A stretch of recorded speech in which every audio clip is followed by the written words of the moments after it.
Bonjour à tous, bonjour à toutes. Alors, aujourd'hui, je vais vous parler de l'enfance en astrologie. Donc, en astrologie, est-ce que vous m'entendez bien? Oui, c'est bon.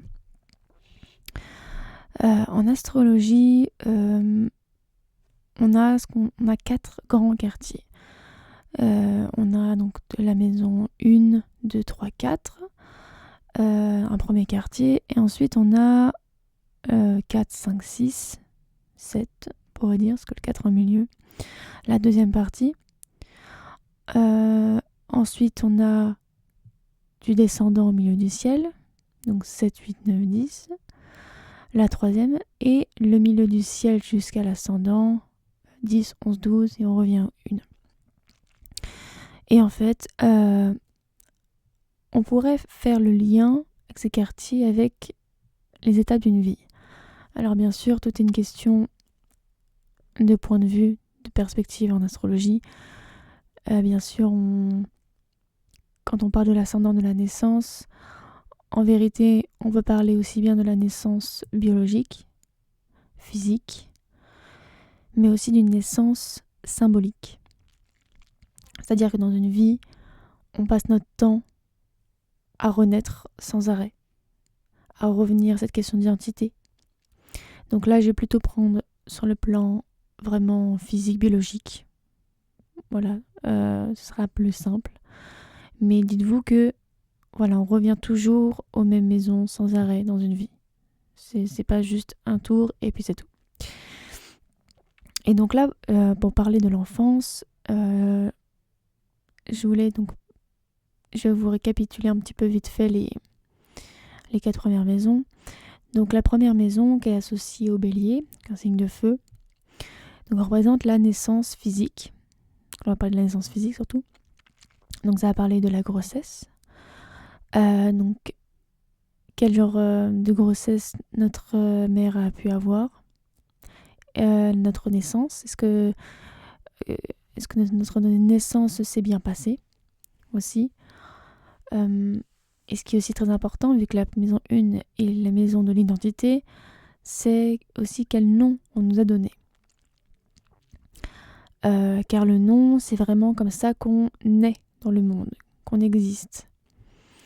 Donc ce nom va être très important parce qu'il va nous donner des indications sur notre genre, sur notre époque, sur nos origines, sur énormément de choses. Donc la maison 1, c'est vraiment le côté aussi donc, biologique, quel genre l'on a, à quel genre on a été assigné à la naissance, parce que en grandissant, peut-être que ce n'est pas peut-être le bon, peut-être qu'on n'est pas d'accord avec ça, donc on va y revenir à chaque fois. Peut-être qu'on peut aussi changer de nom, du coup. C'est comme ça qu'on est perçu aussi, parce qu'en fonction aussi de la couleur de peau qu'on va l'avoir. Ça peut créer beaucoup... Comment dire? Ça peut créer des conflits aussi, une naissance. Je sais pas, si on prend l'exemple, je sais pas, d'un enfant qui va pas avoir la même couleur de peau que ses parents, je sais pas moi, le père peut se poser des questions, hop, ça peut créer déjà des conflits à peine on est né. Donc voilà, tout ça, cette question-là de l'identité, première chose que l'on a. Ensuite, nous avons la maison 2. Donc la maison 2, qui est associée au taureau, donc un signe de terre. Là, c'est en lien, on l'associe beaucoup aux possessions et donc à l'argent. Mais le lien qu'on ne fait pas toujours avec la maison 2, c'est le rapport à l'estime de soi. C'est-à-dire, pourquoi l'estime de soi est reliée à l'argent? C'est parce qu'en fait, pour faire de l'argent, il faut avoir des compétences. C'est-à-dire que le travail, je sais pas, d'un médecin, d'un plombier, ou je sais pas, d'un avocat, va pas demander les mêmes compétences. Donc, si dans l'enfance, on ne prend pas conscience de ça, de ces talents, entre guillemets, aussi pour avoir des talents, des dons, des compétences, qu'on pense être sans compétences, ne savoir rien faire, voilà, c'est notre savoir-faire, c'est à ce moment-là qu'on peut avoir des problèmes d'argent, par exemple. Surtout si on a des placements un peu plus compliqués, entre guillemets, comme Chiron ou Saturne. Là, oui, le rapport à l'argent peut être très compliqué. Mais souvent, les gens vont s'arrêter à l'argent en soi, alors qu'en fait, pour résoudre ce problème d'argent, d'abondance, il faut revenir à la manière dont on se perçoit. Quelles sont les compétences que l'on a, qu'est-ce qu'on a apporté, parce que le travail à la base, c'est pouvoir construire quelque chose. On le voit en la maison 2 avec le taureau. Le taureau parle de construction, de choses pragmatiques, parle de nourriture. C'est censé nous nourrir, en fait, aussi bien physiquement, pour pouvoir se nourrir, acheter la nourriture, que nous nourrir intérieurement. Donc notre travail n'est pas que pour s'acheter des choses, mais aussi pour nous nourrir intérieurement. Ensuite, on a la maison 3. Donc la maison 3 est en lien avec le Gémeaux, signe d'air. Et là, ça va être plutôt notre rapport à l'intelligence. Et donc pourquoi l'intelligence ? Parce que c'est à ce moment-là où on va commencer à aller à l'école. En général, on va avoir une éducation. Le Gémeaux aussi est un signe qui sait extrêmement bien s'adapter. C'est aussi ça qu'on associe l'intelligence, c'est notre capacité de s'adapter. Donc à notre nouvel environnement, aux informations qu'on va avoir, à nos professeurs. C'est aussi le rapport à la fratrie. Quelle place on occupe dans la fratrie ? Est-ce qu'on est un enfant unique ? Est-ce qu'on a des frères et sœurs, des demi-frères, des demi-sœurs, tout ça ? Et donc à ce moment-là, l'enfant il va devoir gérer beaucoup d'informations.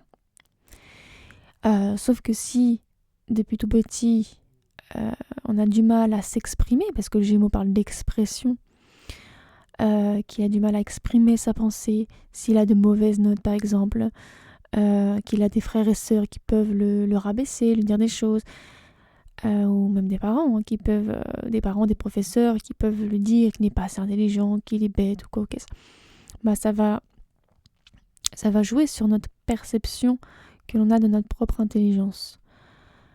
Et ça va être très important parce que si on ne se croit pas intelligent, on va avoir des difficultés justement à s'exprimer, des difficultés à créer des liens avec les gens, et donc à s'adapter aussi. Il peut y avoir une certaine rigidité. Voilà, avoir des croyances un peu figées comme ça, là où le Gémeaux normalement est censé tout le temps être, c'est un peu un caméléon quoi. Il s'adapte un peu à tout le monde, il écoute tout le monde, il change d'avis un peu toutes les 5 secondes, mais c'est parce que voilà, il a l'esprit très très très vif. Et donc en fonction de l'énergie dans laquelle on va avoir, si on a là tel ou tel élément, un signe de terre, d'eau, ça va déjà changer un petit peu. On va voir un petit peu le style d'intelligence qu'on va avoir. Ensuite, on a donc la maison 4. La maison 4, donc là c'est vraiment la famille, le foyer. Donc notre rapport à la sécurité. Donc là ça va être aussi un axe très important parce que donc la maison 1, 4, 7 et 10, c'est vraiment les axes. C'est ce qui va être très mis en avant. Donc qui va avoir une grande importance. Et donc la maison 4, c'est vraiment notre pilier, nos racines. Et donc la maison 4, donc c'est le Cancer, un signe d'eau. Donc une grande sensibilité, un grand besoin de sécurité. Et donc si on a à ce moment-là un foyer un peu chaotique, de gros traumas à ce niveau-là, ça peut être très très compliqué. Ça peut être très très compliqué de se créer des bases solides. En fait.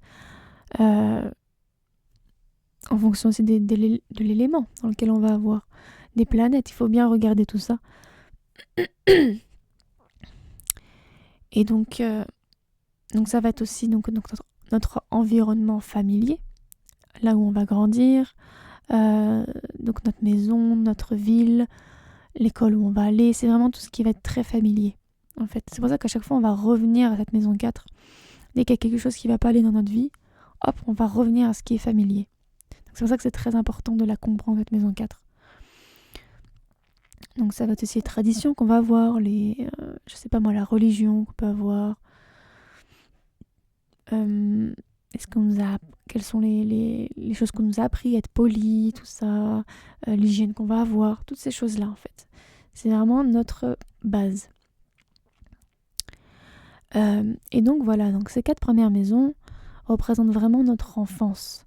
Donc c'est très important de vérifier quelles sont les énergies présentes ou non présentes aussi, parce que en fonction des éléments, par exemple, pour prendre mon cas, dans les 4 premières maisons, je n'ai pas de signe d'eau. Donc tout ce qui est lié à l'émotionnel, le rapport peut-être aussi à tout ce qui est un peu religion, ésotérisme ou l'art, ce genre de choses, est vraiment assez absent, moi, dans mon enfance. Moi, j'ai surtout, on va dire, la Vierge et la Balance qui est mise en avant. Donc, c'est beaucoup tourné vers l'autre. Voilà, beaucoup se mettre soit de côté, faire preuve d'abnégation pour mettre l'autre en avant. Et moi, pendant longtemps, j'ai cru qu'avoir par exemple un fond du ciel en Balance, sans rien d'autre autour, c'est-à-dire je n'ai même pas une planète, un astéroïde, je n'ai rien, juste une Balance.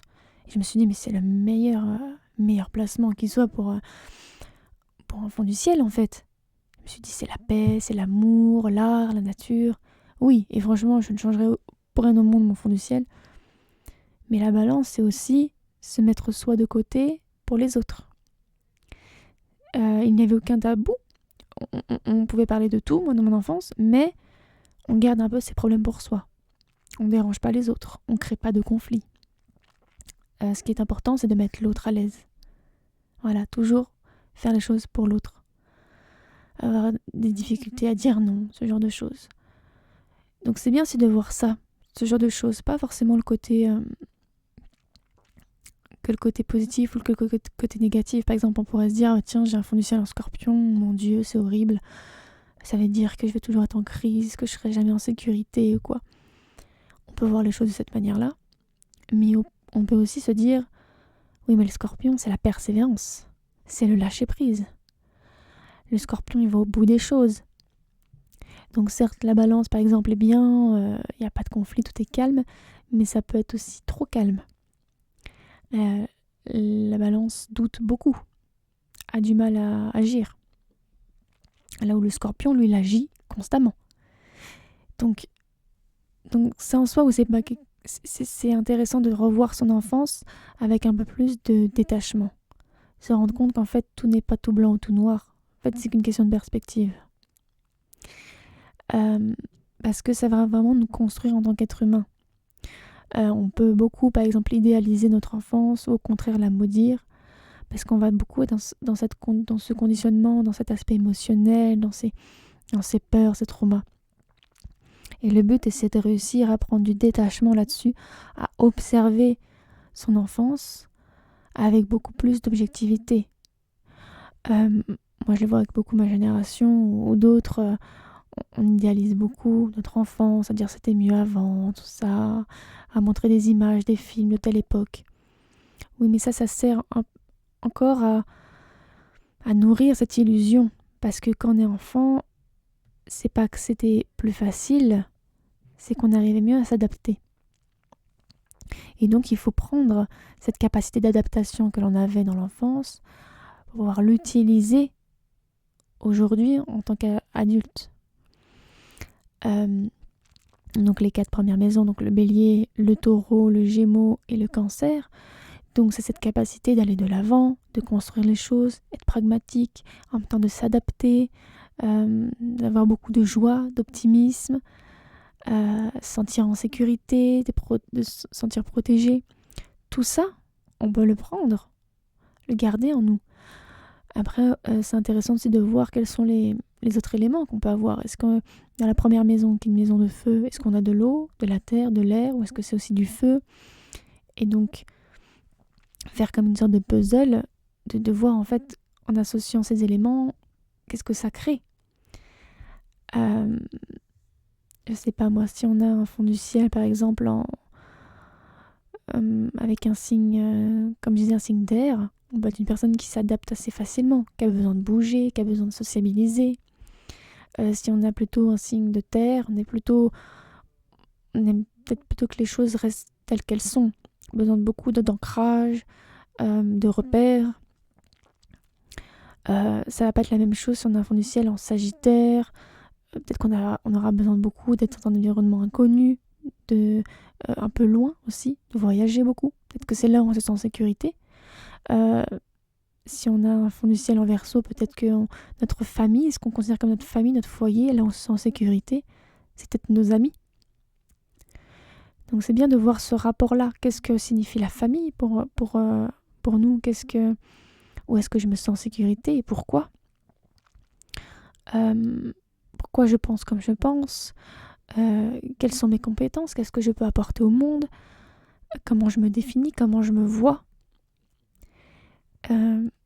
Parce que tout ça aura un impact plus tard. Et en se détachant de l'emprise, de l'influence qu'on peut avoir de notre enfance, ça nous permet d'avoir plus de liberté plus tard en tant qu'adulte.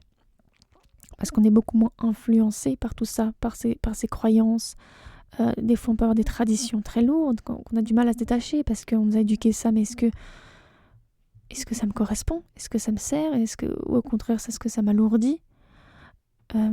Tout ce qu'on a eu de façon dans notre enfance sert.